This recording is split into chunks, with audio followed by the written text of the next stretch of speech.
Hello everyone, hope you're doing well. Welcome back to our channel. Today we are going to learn about the Southern Ocean. तो आज हम पढ़ेंगे Southern Ocean के बारे में, जिसको अंटार्कटिक ओशन भी कहा जाता है. So let's start. अभी तक हमने पैसिफिक, अटलांटिक, इंडियन ओशन के बारे में पढ़ा है. आज Southern Ocean के बारे में जानते हैं. Southern Ocean fourth largest ocean है, या फिर आप ये भी कह सकते हो कि सेकेंड स्मॉलेस्ट ओशन. हमने पैसा की ट्रिक से याद किया था.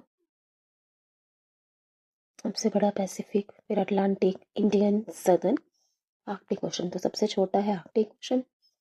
दूसरा सबसे छोटा ओशन है सदर्न ओशन, या फिर फोर्थ लार्जेस्ट और सेकंड स्मॉलेस्ट ओशन है हमारा southern ocean, which is also known as Antarctic ocean. Southern ocean, it is also known as Antarctic ocean. It encircles the continent of Antarctica. अब ये कहाँ पर located है ज्योग्राफिकली? अंटार्कटिका के continent को ये सर्कल करता है, मतलब उसके आसपास, उसके सामने एक सर्कल सा ग्रह बनाता है अंटार्कटिका के सामने. And circles the continent of Antarctica. It lies south of 60 degree south latitude and connects the Atlantic, Indian and Pacific ocean. तो ये कनेक्ट करता है अटलांटिक, इंडियन और पैसिफिक ओशन को. 60 डिग्री साउथ लैटिट्यूड के साउथ में ये लोकेटेड है. It was recognized as the fifth ocean by International Hydrographic Organization in 2000. तो 2000 में इसको 2000 में ईयर 2000 में इसको फिफ्थ ओशन का दर्जा मिला था. इसे रिकॉग्निशन मिली थी as fifth ocean. Size wise ये फोर्थ लार्जेस्ट ओशन है, लेकिन ये फिफ्थ ओशन रिकॉग्नाइज किया गया था in 2000 by International Hydrographic Organisation. उससे पहले 4 ही ओशन हुआ करते थे, पैसिफिक, अटलांटिक, इंडियन और आर्कटिक. सदर्न ओशन को ओशन होने का दर्जा कब मिला? 2000 में बाय इंटरनेशनल हाइड्रोग्राफिक ऑर्गेनाइजेशन. ठीक है, अब देख सकते हो ये सदर्न ओशन है जो डार्क ब्लू कलर से दिख रहे हैं. अंटार्कटिका के आसपास है, encircles the continent of Antarctica. Antarctica के आसपास है, अंटार्कटिका है नीचे जो आपको येलो से दिख रहा है. तो अंटार्कटिका के आसपास ये जो लोकेटेड है ओशन, ये है सदर्न ओशन. अंटार्कटिका के आसपास है, जिसको अंटार्कटिक ओशन भी कहा जाता है. यहाँ पे भी देख सकते हैं इस पिक्चर में जो आपको व्हाइट से दिख रहा है वो snow Antarctica. Majorly Antarctica snow से कवर्ड है, उसे व्हाइट से डिनोट किया जाता है. ये अंटार्कटिका है मेरा. और उसके आसपास ये जो आपको डार्क ब्लू बाउंड्री दिख रही है वो है हमारा सदर्न ओशन. सारा ये सदर्न ओशन है, अंटार्कटिका के आसपास सदर्न ओशन. ठीक है, then circles the continent of Antarctica के आसपास एक ग्राफ सा बना रहा है. ये लिंक करता है अटलांटिक, पैसिफिक और इंडियन ओशन को. देख सकते हैं यहाँ पर है अटलांटिक ओशन, पैसिफिक ओशन, ये इंडियन ओशन, और ये जो डार्क बाउंड्री आपको दिख रही है ये सदर्न ओशन. तो ये लिंक कर रहा है पैसिफिक, अटलांटिक और इंडियन ओशन को, सदर्न ओशन. और एक और बात आपको यहाँ ध्यान रखनी है, सदर्न ओशन में कुछ इंपॉर्टेंट सीज के नाम आपको याद रखने हैं. सारे सीज याद नहीं रखनी, कुछ इंपॉर्टेंट सीज याद रखिए. जैसे यहाँ पे देखिए, स्कॉटिया सी, वेडल सी, रॉस सी, इनके नाम आप याद रखिएगा. रॉस सी, वेडल सी, स्कॉटिया सी, सदर्न ओशन में. ठीक है, स्कॉटिया सी, वेडल सी, रॉस सी. चलिए आगे देखते हैं. Antarctic circumpolar current. अब ये क्या है? एक ओशन करंट है. ओशन करंट हमने समझा था कि जब ओशन का वाटर एक पर्टिकुलर डायरेक्शन में फ्लो करने लगता है ना, एक बाहर से एक डायरेक्शन में बहने लगता है, एक दिशा में बहने लगता है, तो उसको हम ओशन करंट कहते हैं. तो अंटार्कटिक में एक ओशन करंट है. अंटार्कटिक ओशन में Antarctic circumpolar current. Antarctic circumpolar current flows from west to east around Antarctica. तो अंटार्कटिका में ये वेस्ट टू ईस्ट फ्लो करता है. कहाँ फ्लो करता है? वेस्ट टू ईस्ट डायरेक्शन में. तो इस तरह से फ्लो करेगा, वेस्ट टू ईस्ट, ठीक है, वेस्ट टू ईस्ट फ्लो करता है around Antarctica. Strongest ocean current in the world, ये दुनिया का सबसे स्ट्रॉन्ग है, सबसे तीव्र ओशन करंट है, ये आपको ध्यान रखना है। लार्जेस्ट ओशन करंट, और ये लार्जेस्ट ओशन करंट भी है वर्ल्ड का, कौन सा?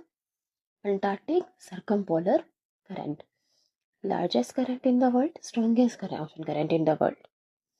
It is also known as west wind drift, west east flow कर रहा है, इसलिए इसको वेस्ट विंड ड्रिफ्ट भी कहा जाता है। It is the only ocean current connecting major oceans, Pacific, Atlantic, Indian Ocean, ठीक, एकमात्र ऐसा ओशन करंट है जो मेजर ओशंस को कनेक्ट करता है, पैसिफिक, अटलांटिक, इंडियन ओशन को। कहाँ पर है ये? अंटार्कटिक ओशन में। अंटार्कटिक सर्कमपोलर करंट कहाँ, किस डायरेक्शन में फ्लो करता है? वेस्ट टू ईस्ट, इसलिए इसको वेस्ट विंड ड्रिफ्ट भी कहते हैं। लार्जेस्ट ओशन करंट है वेस्ट विंड ड्रिफ्ट, लिंक करता है पैसिफिक, अटलांटिक, इंडियन ओशन को, और लार्जेस्ट ओशन करंट भी है, largest strongest west to east flow करता है, वेस्ट विंड ड्रिफ्ट भी कहलाता है, ठीक है, ध्यान रखिएगा। चलिए आगे देखते हैं। Antarctic ozone hole.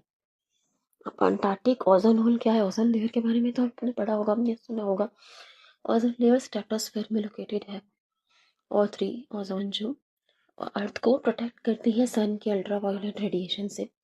अगर अल्ट्रावायलेट रेडिएशन से ओजोन लेयर प्रोटेक्ट नहीं करेगी तो अर्थ के यूवी रेडिएशन, सन के यूवी रेडिएशन अर्थ में आ जाएंगे और कई तरह की डिसीजेस काज कर सकते हैं। तो यूवी रेडिएशंस को प्रोटेक्ट करती है हमें ओजोन लेयर, जो स्ट्रेटोस्फीयर में होती है, एटमॉस्फेयर में। चलिए देखते हैं Antarctic ozone hole. The Antarctic ozone hole is a region over Antarctica where the ozone layer becomes thin every year. तो अंटार्कटिक ओजोन होल वो जगह है अंटार्कटिका में जहाँ पे जो ओजोन लेयर है वो थिन हो जा रही है, वो पतली हो जा रही है, डिप्लीट हो रही है, कम होती जा रही है। ड्यूरिंग अटलांटिक स्प्रिंग, स्पेशली कम होती है ozone layer deplete during Atlantic spring. Atlantic spring कब होता है? सितंबर टू दिसंबर, सितंबर टू दिसंबर जब अटलांटिक स्प्रिंग होता है, ठीक है, अंटार्कटिक ओशन के पास जब स्प्रिंग होता है तो उस टाइम पर ये ओजोन लेयर जो है वो डिप्लीट होने लगती है, पतली होने लगती है, during September to December. The ozone layer in stratosphere, ozone layer कहाँ पे? एटमॉस्फेयर में, स्ट्रेटोस्फेयर में होती है। और 3 protects the earth from harmful UV radiations of the sun, ये पृथ्वी को बचाती है सन की हार्मफुल अल्ट्रावायलेट रेडिएशन से। ओजोन की layer gets depleted due to the release of chlorofluorocarbons which cause the UV radiations to enter our surface। अब ये ओजोन लेयर डिप्लीट क्यों हो रही है, थिन क्यों हो रही है? क्लोरोफ्लोरोकार्बन के रिलीज होने की वजह से। क्लोरोफ्लोरोकार्बन पाए जाते हैं जैसे रेफ्रिजरेटर्स में, एयर कंडीशनर्स में। अब तो नहीं यूज़ होता, क्लोरोफ्लोरोकार्बन का यूज़ अब नहीं किया जाता नई प्रोडक्ट्स में, पहले इनका रिलीज बहुत ज़्यादा होता था, तो इस वजह से ओजोन लेयर डिप्लीट होती है क्लोरोफ्लोरोकार्बन की रिलीज की वजह से। और अगर ओजोन लेयर डिप्लीट होती जाएगी, पतली होती जा रही है, थिन हो रही है, तो प्रोटेक्ट नहीं कर पाएगी यूवी रेडिएशंस को अर्थ तक पहुंचने में। और अगर यूवी रेडिएशंस अर्थ तक पहुंच जाते हैं तो कई तरह की डिसीजेस, स्किन डिसीजेस कॉज कर सकते हैं और हार्मफुल हो सकते हैं, ठीक है। यहाँ पे देखिए ये है अंटार्कटिक ओजोन होल की पिक्चर है,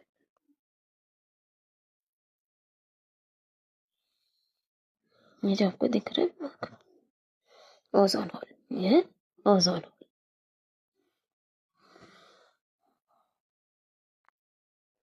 चलिए, the ozone layer is slowly recovering. अब क्या स्टेज है ओजोन लेयर की? अब ओजोन लेयर रिकवर हो रही है। The Montreal protocol was signed in 1987, which led to the reduction of substances which cause the depletion of ozone layer.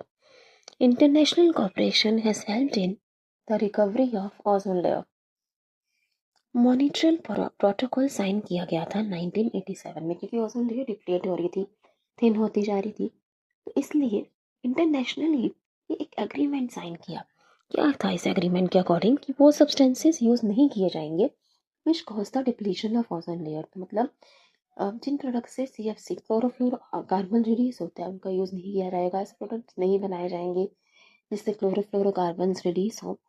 ठीक है, तो ये एक एग्रीमेंट इंटरनेशनली साइन किया गया था 1987 में, ताकि ओजोन लेयर को प्रोटेक्ट कर सके, which has helped in the recovery of ozone layer. अभी क्या स्टेज है इस एग्रीमेंट के साइन होने के बाद? ओजोन लेयर की डिप्लीशन कम हो गई है, वो रिकवर कर रही है। अब ऐसे प्रोडक्ट का यूज नहीं किया जा रहा है, कम कर दिया गया है, जिससे CFC क्लोरोफ्लोरोकार्बन रिलीज होता है। ठीक है, तो ये बात हो गई ओजोन होल की। अंटार्कटिका में ओजोन होल पाया जाता है।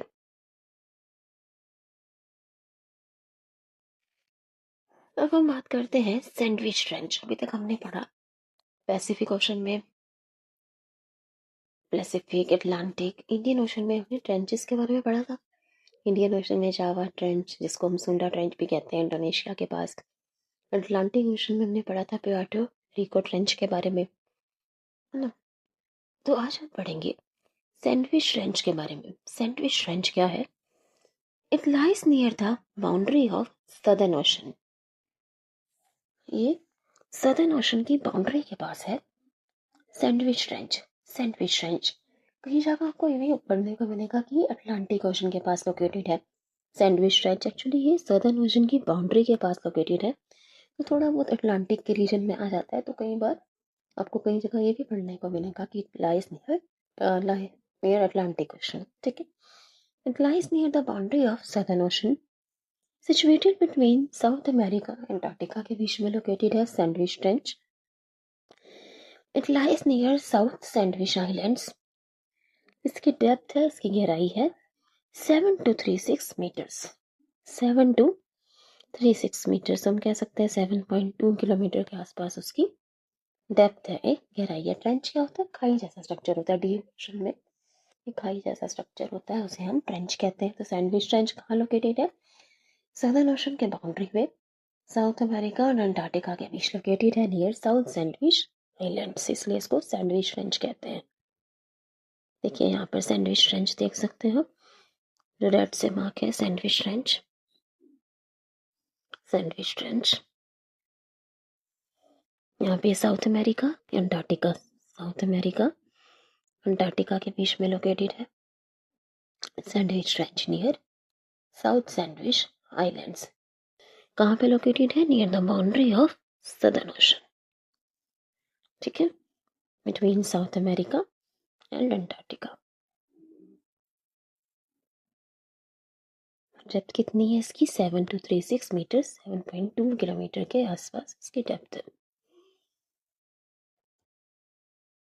तो ये बात हो गई सैंडविच ट्रेंच की। तो आज हमने सदर्न ओशन के बारे में पढ़ा।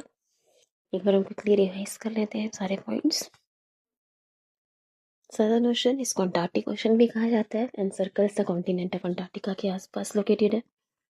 नहीं, अंटार्कटिका के पास है, घेराव सा बनाता है अंटार्कटिका है, ये southern ocean. Lies south of 60 degree south latitude, 60 degree south latitude के नीचे लोकेटेड है, साउथ में लोकेटेड है। Connects the Atlantic, Indian, Pacific ocean. इसे ओशन होने की मान्यता कब मिली थी? महासागर होने की मान्यता मिली है in 2000 by International Hydrographic Organization. चलिए आगे देखते हैं। Antarctic circumpolar current. Circumpolar current क्या है? ओशन करंट है जो वेस्ट टू ईस्ट फ्लो करता है अराउंड अंटार्कटिका। स्ट्रॉन्गेस्ट और लार्जेस्ट ओशन करंट है वर्ल्ड का, इसे वेस्ट विंड ड्रिफ्ट भी कहा जाता है। इकलौता ऐसा ओशन करंट है जो मेजर ओशंस को कनेक्ट करता है, पैसिफिक, अटलांटिक और इंडियन ओशन को। अंटार्कटिक ओजोन होल क्या है? एक ऐसी जगह है अंटार्कटिका में जो ओजोन लेयर जो स्ट्रेटोस्फेयर में पाई जाती है वो डिप्लीट हो रही है। ओजोन लेयर जो हमें यूवी रेडिएशन से प्रोटेक्ट करती है अर्थ को, सन के, वो डिप्लीट हो रही है। और यहाँ पे आप देख सकते हो ये ओजोन होल, एक होल जैसा बना हुआ है ओजोन